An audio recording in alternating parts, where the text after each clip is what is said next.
तो अगले वीडियो में हम पढ़ेंगे। अब वापस हम देख लेते हैं पर्वतों का एक सामान्य आर्थिक महत्व क्या है, कि वास्तव में ये बहुत बड़े भूभाग पर, पृथ्वी के कुल भूभाग के 27% भाग पर पर्वत और पहाड़ियों का विस्तार है। तो अत्यधिक विस्तार होने के बावजूद इसका मानवीय जीवन में और पर्यावरणीय दृष्टि से क्या महत्व है। तो संसाधनों के भंडार, पहला, पर्वत प्राकृतिक संपदा के भंडार है। संयुक्त राज्य अमेरिका की अपलेशियन पर्वतमाला कोयले और चूना पत्थर के लिए प्रसिद्ध है। पर्वतों पर उगने वाले कई प्रकार के वनों में हमें विभिन्न उद्योगों के लिए इमारती लकड़ी, लाख, गोंद, जड़ी बूटियां तथा कागज उद्योगों के लिए लकड़ी प्राप्त होती है। पर्वतीय ढलानों पर चाय तथा फलों की कृषि का विकास होता है। तो संसाधन की दृष्टि से इसका अत्यधिक आर्थिक महत्व है। बहुत सारे खनिज भंडार है, जड़ी बूटी है, गोंद है, लाख है, इमारती लकड़ी हमें प्राप्त होती है और विभिन्न प्रकार की फसल, जो नकदी फसल है, पेय फसल है, उनका उत्पादन भी पर्वतीय क्षेत्रों में होता है। दूसरा, जल विद्युत उत्पादन।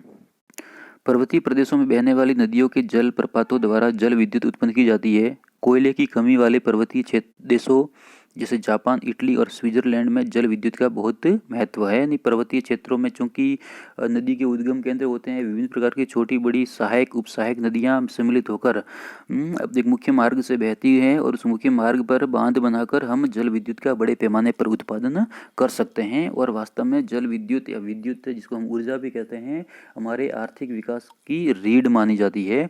किसी भी देश के आर्थिक विकास में वहाँ के ऊर्जा संसाधनों की सर्वाधिक भूमिका रहती है। तीसरा है जल के असीम भंडार। ऊंचे हिमाच्छादित या भारी वर्षा वाले पर्वतों से निकलने वाली सदावाहिनी नदियां जल के भंडार है। उनमें नहरें निकालकर खेतों की सिंचाई की जाती है, जिससे विभिन्न फसलों का अधिक उत्पादन होता है। हम देखते हैं कि उच्च अक्षांशीय प्रदेशों या उच्च पर्वतीय क्षेत्रों में, जहाँ पर न्यून तापमान की मौजूदगी के कारण सालों भर बर्फबारी होती है और वो बर्फ जमा रहता है, और ग्रीष्म काल में या बसंत काल में वो बर्फ पिघल कर पेयजल के रूप में और सिंचाई की जल के रूप में हमें प्राप्त होता है और हमारा विकास होता है। तो जल के ये ठोस और द्रव रूप में और गैस रूप में भी बहुत बड़े भंडार माने जाते हैं। चौथा है उपजाऊ मैदानों के निर्माण में सहायक।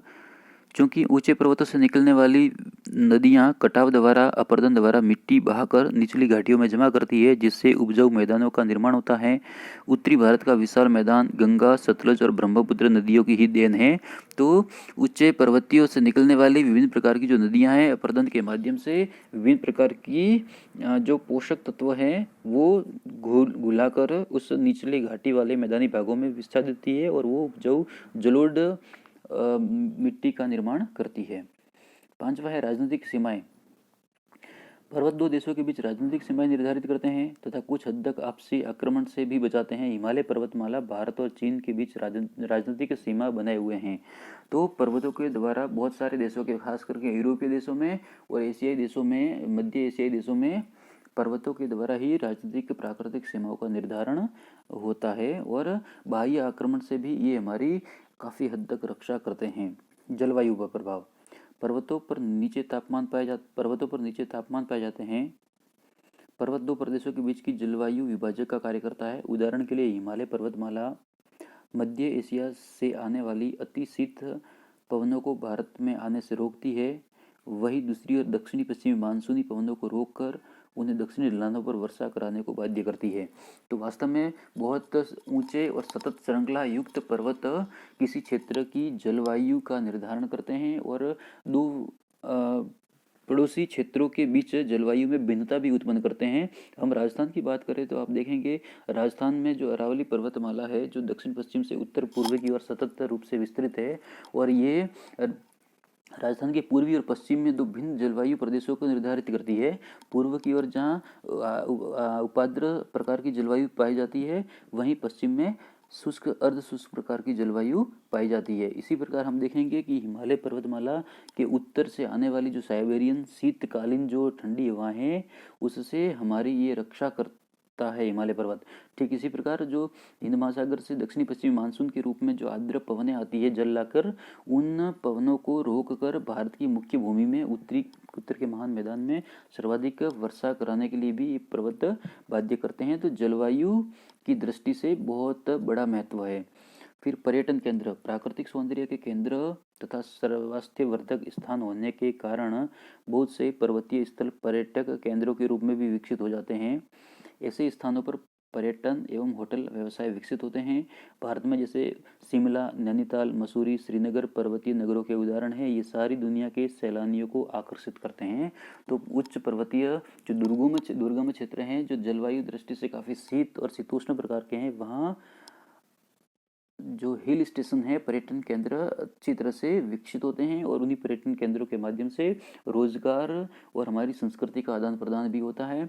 दूसरा, पर्यटन जो पर्वतीय क्षेत्र है वो जलवायु विभाजक होने के साथ साथ संस्कृति का भी अंतर पैदा करते हैं कि एक लंबी पर्वतीय श्रृंखला है, उसके पूर्व और पश्चिम में या उत्तर या दक्षिण में दो भिन्न प्रकार की संस्कृतियों की उत्पत्ति भी होती है। हम ये उदाहरण राजस्थान में अरावली के पूर्व और पश्चिम में जो हमारी सांस्कृतिक भिन्नता है कि पूर्व में अलग खान पान रहन सहन है और पश्चिम में अलग खान पान रहन सहन और बोलियाँ बोली जाती है।